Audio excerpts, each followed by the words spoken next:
driving right to the top. It was the moment the enemy seemed to be waiting for. There you go! At this point, our gunner is, the most important weapon on that vehicle because he's the one putting down suppressive fire. It was mayhem inside that vehicle. Captain Hinz felt lucky to be alive. His soldiers were relieved. This is the single greatest honor that the military can bestow on its own. That's pretty good for a mediocre soldier. Think how good the great soldiers are.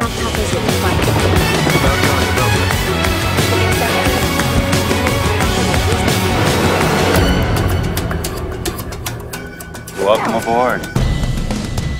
How many shipwrecks do you think are down there? Hundreds, if not thousands. Got it. The most obvious thing when you look at these walls is that it's all men. Yes. In lots of the things that you've done, you've been the first woman. Does it matter to you? Is it important? Well, what matters to me is that I'm not the last one. Were they like this before you started climbing? I don't think they were quite this big before I started climbing. I honestly think my connective tissue and stuff has like gone, they're just all just gotten beefier, you know. What was your biggest win ever on a single bet? It's last year's Super Bowl, and I bet $3.5 million on New Orleans. Wow.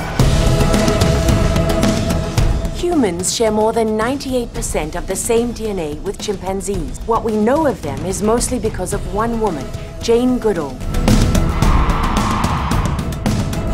Did you have any limits? Was there anything you wouldn't do? I didn't like singing at weddings.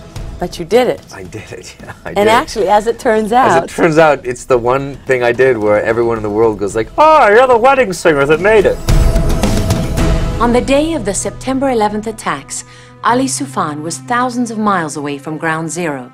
At this point, every fiber of your being is screaming, I've got to get back to New York. Yeah, that's exactly what I said. I felt, what did we miss?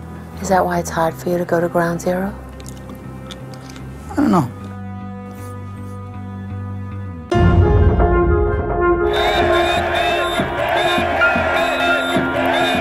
And I'm screaming, thinking, if I scream, if they know, they're going to stop.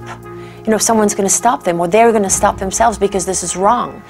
And it was the opposite. The more I screamed, it turned them into a frenzy. I think there are a lot of women who experience these kind of things as journalists, and they don't want it to stop them from doing their job because they do it for the same reasons as me. They're committed to what they do. They're not adrenaline junkies. They're not glory hounds. They do it because they believe in being journalists.